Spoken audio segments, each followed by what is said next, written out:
Alright, welcome back guys to my DragonGate USA Open the Ultimate Gate 2012 Internet Pay-Per-View review show. This was my first DragonGate pay-per-view. It was my first DragonGate show. They offered it for $1.99. They said that they wanted to thank the fans who have been watching the pay-per-views, and they wanted to kind of do this to bring in some new fans. And I guess it worked, because unlike other pay-per-views, like the Ring of Honor Go Fight Live ones, they have a chat next to the video. You can go full screen, but there is a chat next to the pay-per-view. And it was full of people here. Kind of sucks because you pay with the credit card and it uses your real name, but it still has a chat room with tons of people in it. So I imagine this did pretty good. I mean, it's $1.99. You can't really beat that. And I liked the show. I thought it was pretty good. They had some really good matches on here. And DragonGate's kind of unique. They have this thing where everybody is in a stable. You have Ronin, World One International, the Drunk Ugly Fucks, Mad Blanky. Just everybody's in a stable. And they kind of fight with each other, with each other's stables. Like, it's weird. It's definitely unique though. I didn't think it was bad. I thought it was pretty interesting. And they have some really talented guys on the roster here. So the show opens up. We have Rich Swann versus AR Fox. Swann comes out. He does a little rap thing. And this match is just crazy. There's a lot of dives here. Some amazing talent from these two guys. AR Fox misses a guillotine leg drop off the top onto the apron, just bust his ass onto the apron. AR Fox eventually wins with a reverse mic check, is what I would call it. He kind of has him on the top rope and he goes for a mic check, and then they flip and he hits that and gets the win. But both guys looked awesome. They shake hands after the match. So then we have Shima and Ricochet come out, who are the Open the United Gate champions. That's what they call the tag titles in DragonGate, the Open the United Gate champions. The world champion is Johnny Gargano, who is the Open the Freedom Gate champion. So it's a little bit strange. Takes a little getting used to, but I see what they're going for here. So Shima and Ricochet come out. Shima says that he loves DragonGate and he loves the USA, but he can't wrestle tonight because of his neck, and he apologizes. He says they have to vacate the titles. Johnny Gargano comes out with Chuck Taylor, who they were supposed to wrestle. Chuck Taylor's acting all happy about it. Taylor says that they were supposed to wrestle for the titles, but since they can't just hand them over, Gargano says he's not cool with just taking the belts and he doesn't want to win them that way. So then Masato Yoshino comes out, and he says that he will be Ricochet's partner tonight to defend the belts, if that's okay with Shima. Ricochet asks Shima, he says that's fine, so Ricochet accepts. Then the next match comes. The next match is this group of guys called The Scene. Scott Reed and Caleb Connolly, and they have this group of girls with them, and their manager, who is a guy named Larry Dallas. I guess he's like a pimp or something. But these guys come to the ring, and they have a pretty graphic entrance with these girls. For instance, they're acting like they're having sex with them. The two guys, the wrestlers, get on the apron. One girl gets in the middle and she starts shaking her ass. Larry Dallas, the manager, puts his face underneath her and she starts shaking her ass on his face. This was a really graphic entrance here, and it definitely stood out. But they're wrestling this guy named Bobby Fish. This is not a good ring name, Bobby Fish. Yeah, I wasn't a big fan of that. He seems like a great wrestler, but just Bobby Fish is not a good ring name. And he doesn't have a tag partner, or Larry Dallas says, "What are you doing? You don't even have a partner." He says, "Oh, I got a partner. It's Tommy Dreamer." So Tommy Dreamer and Bobby Fish wrestle Scott Reed and Caleb Connolly. Scott Reed gets a stupid haircut chant. At least I assume it was him. It had to be him they were chanting at, because this guy's hair. It's kind of like, you know, in TNA you have RVD and he's got the ponytail and it's shaved on the like the bottom. So his head's shaved except this like patch of hair that's a ponytail. Scott Reed's hair is shaved around his head, but the top has hair and he's got one string of hair that just hangs over. It's kind of hard to explain, but oh my god, does it look freaking stupid. So the scene gets the heat on Dreamer. Bobby Fish gets a hot tag and he cleans house. At one point, two of the girls get in, interfere behind the ref's back, and Dreamer kisses both of them. And then he hits a pile driver on the redheaded girl. They called her Steffi, I believe. Kind of like he did to Francine in ECW, so that was pretty cool. Bobby Fish gets Caleb Connolly in the fish hook, which is kind of like a leg submission. And he taps out, so Bobby and Dreamer win. But it's not over yet. This girl is bending over. She's got this really short skirt on. She's checking on Connolly. She's wearing a thong. Her ass is just straight up in the air. Tommy Dreamer goes over and taps her ass. She gets offended. He grabs her hair, acts like he's going to kiss her, but he doesn't kiss her because she's too skanky. He says no. So she jumps on him and kisses him. And then he bends her over and spanks her. Yeah, and that was it. Then we have Sami Callihan versus BB Hulk. This was pretty good. I like this. Sami attacks him, goes after the leg. Christina Von Eerie comes out to watch the match, and she's standing in the aisle. Christina Von Eerie, you may know her from TNA when they had Ink Inc. She's Jesse Neal's girlfriend in real life, and they brought her in for Ink Inc. She's a girl. She's got a big mohawk, bunch of tattoos. And she was kind of with Ink Inc. for a short time before Jesse Neal got fired. I think maybe 2-3 impacts tops before she was gone. So that's who this is. BB Hulk has this bottle of wine he comes out with, so when he drinks it, it looks like it's blood. And she grabs the wine bottle and she spits it in Sammy's face. BB kicks him in the head, gets the win. And she joins BB Hulk's stable, Mad Blanky.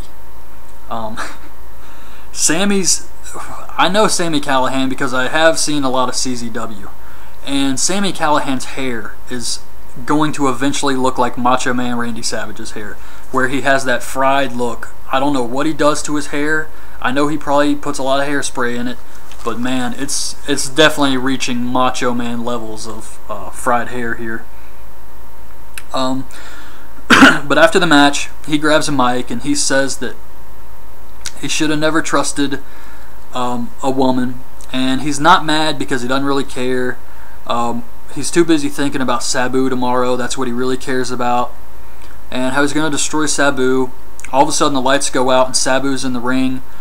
He puts Sami in the camel clutch, but the dirty ugly fucks or drunk ugly fucks come out and they hit Sabu with a bottle.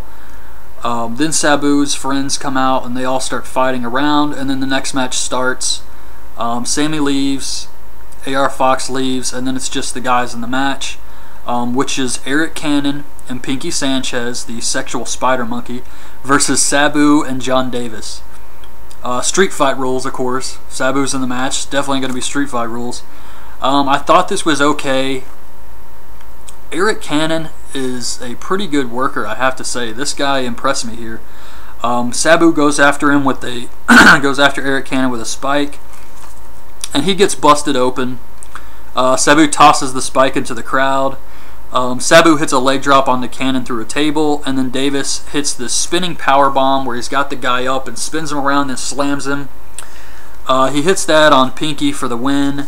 Callihan comes out after the match and attacks Sabu again. He grabs a broken bottle, but he doesn't use it. He says, "I won't let it be that easy, especially for a $1.99 pay-per-view."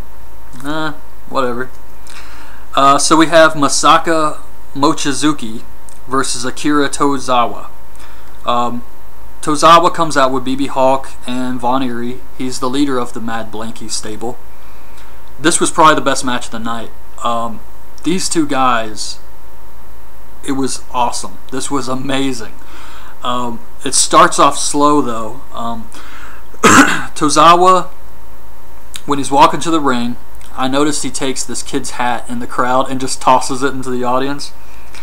But Shima comes out to support Mochizuki, and they have this kind of very technical match to start things off with. Mochizuki goes for a tombstone pile driver at one point, and Tozawa reverses it into another tombstone. This is a hard move to pull off, and I knew when they were going for this, I was like, please don't let one of them fall, because people always fall trying to do this, where one guy has them in a tombstone and then they flip over and the other guy gets them in a tombstone. People are always tripping because of the weight, but these guys pulled it off. It looked good. Tozawa chops the shit out of Mochizuki, just ba ba ba ba ba ba ba ba ba repeatedly over and over, and then Mochizuki gets out of it and just slaps him in the face and he goes down. I thought that was good.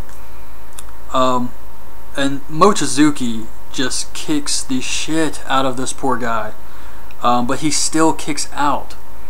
The crowd was kind of dead when this match started, but these guys won the crowd over, and they actually got a standing ovation during the match because of how awesome this was. It just felt really epic. And Mochizuki wins with a disaster kick on Tozawa. Von Eerie gets in the ring after the match, and she says that she's got a message for Mochizuki, and then she gives him a nut shot, and that was it. I didn't think that was very good. I didn't think it was necessary because the match was just so awesome. I thought they should have just left it like that. But the next match, well, they have intermission. Then we have Johnny Vandal versus Samurai Del Sol. Ricochet comes out to do commentary.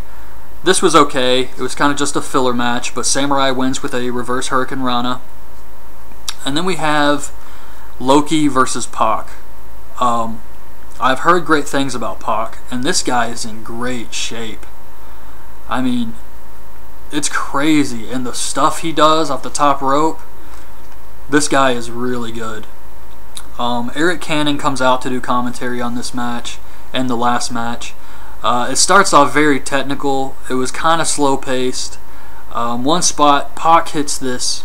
Loki's on the outside, and Pac goes up to the top rope, and he hits this crazy, spinny, flippy shit, I don't know what it was, to the outside, and it was just nuts. But Loki's...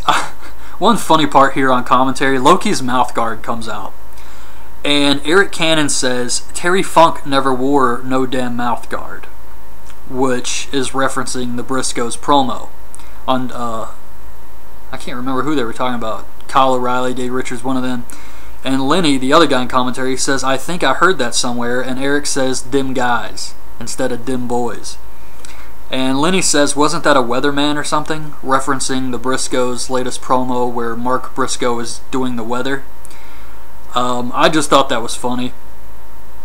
But anyways, this match was really slow paced.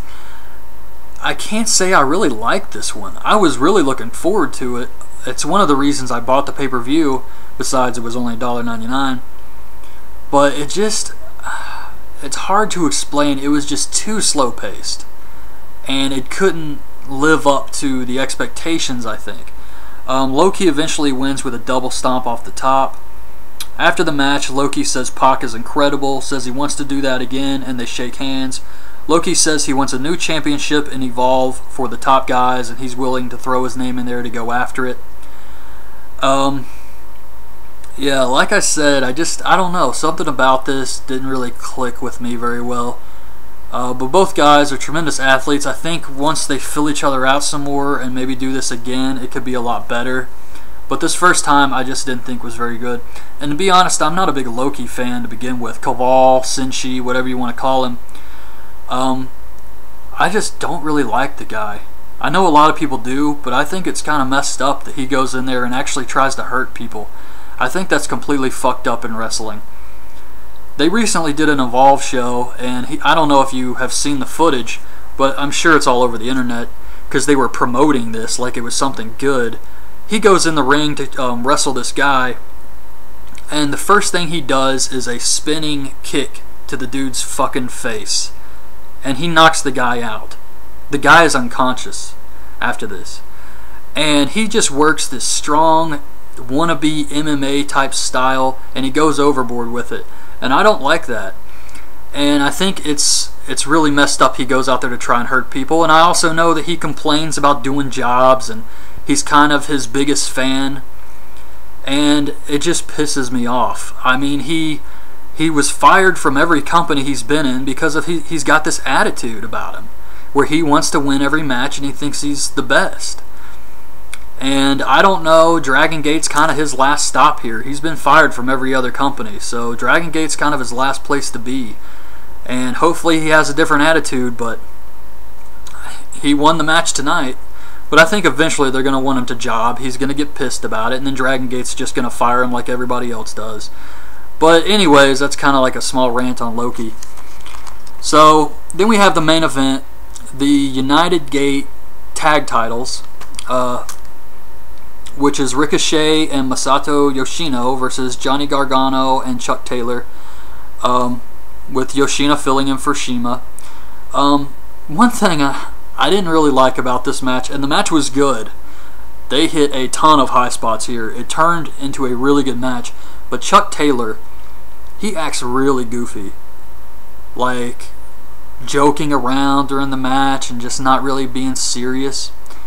And it's something weird about the guy. You can like him. He does have charisma. And he's a good wrestler. But the goofy stuff, I don't know. It just didn't seem to click well here. Like at one point, he gets put in a submission hold by Ricochet. It's like a leg submission. He turns over to Gargano, his tag partner, and he says, "What are you doing? Get in here." So Gargano finally gets in, just walks in the ring, kicks Ricochet, and shrugs. It's like, what the fuck is that, man? I didn't like that shit at all. But then we have Ricochet and Yoshino. These two guys, they start hitting a bunch of combination moves on Gargano, and Chuck Taylor's just watching all this. Then when they go for a pin, he gets in the ring and breaks up the pin. Well, if you were going to get in to break up the pin, why didn't you just get in there and stop them from beating the hell out of him? So yeah, that didn't really make much sense either. Taylor actually pulls Gargano off of winning the match, and he goes for the pin because he wants to get the glory. Then he goes and grabs the Freedom Gate title, the world title, which is Gargano's, off the table, and he brings it in the ring. He shoves Rich Swann, who's out there with him. He's part of their stable. And Gargano grabs the belt from him, and that was kind of it. Ricochet hits a 630 on Taylor, but Gargano breaks it up. Yoshino gets in, and he gets Taylor in this submission hold. He's kind of got his legs wrapped around his head and his arms bent out across each other. And he's got him in this hold, and Taylor gives up. So we have Yoshino and Ricochet becoming the new United Gate Tag Champions, since Shima's going to be out for a while because of his neck. After the match, Taylor gets in, and he kicks Shima in the neck. And then after that, Yoshino cuts a promo thanking the fans and saying he loves DragonGate. So that was it, really.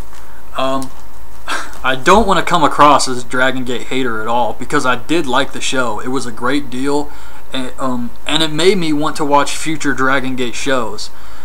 Obviously I can't this weekend because I have to watch the Ring of Honor ones, but maybe in the future I'll definitely check DragonGate out again.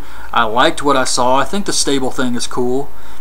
I think it's cool that they call their belts different names, like Open the Freedom Gate title and stuff like that. It's unique, and it's not the same old stuff we've seen a bunch of times. And they bring in ECW guys like Dreamer and Sabu to kind of get some star power, and that's always fun, I guess. But the wrestling was really good, and there was a lot of good stuff I like here. So I hope I didn't come across as like a DragonGate hater or something, or some kind of, because of my rant on Loki or anything like that. But yeah, so that's just my opinion of DragonGate. I thought this was a good show. It was decent. It was $1.99. So it's hard to complain about anything, really. But if I'm just watching it as a show, I would say there was some stuff I liked and a few things I didn't like any show. So I can't just not criticize it because it was only $1.99. But anyway, that's my thought on it. If you guys checked it out, you probably know what I'm talking about. It was a pretty good show, and if you didn't, you should check out some DragonGate stuff because you might like it. It does have some entertaining stuff happen in it, and it is pretty cool. So that's my review of this. And apparently SmackDown aired tonight in America, so I'm gonna watch DVR that. I did my review earlier today because I thought it was just that WrestleMania recap thing, but apparently it did air, and luckily I DVR'd it because I knew something like this might happen. So I'll be back here shortly with my SmackDown review, and then Ring of Honor Day 1 and Day 2 reviews, the Ring of Honor TV show, and then I'll be doing my review of WrestleMania. So I hope you guys can check all that stuff out. Subscribe to the channel if you haven't, and that's it. Thanks for watching.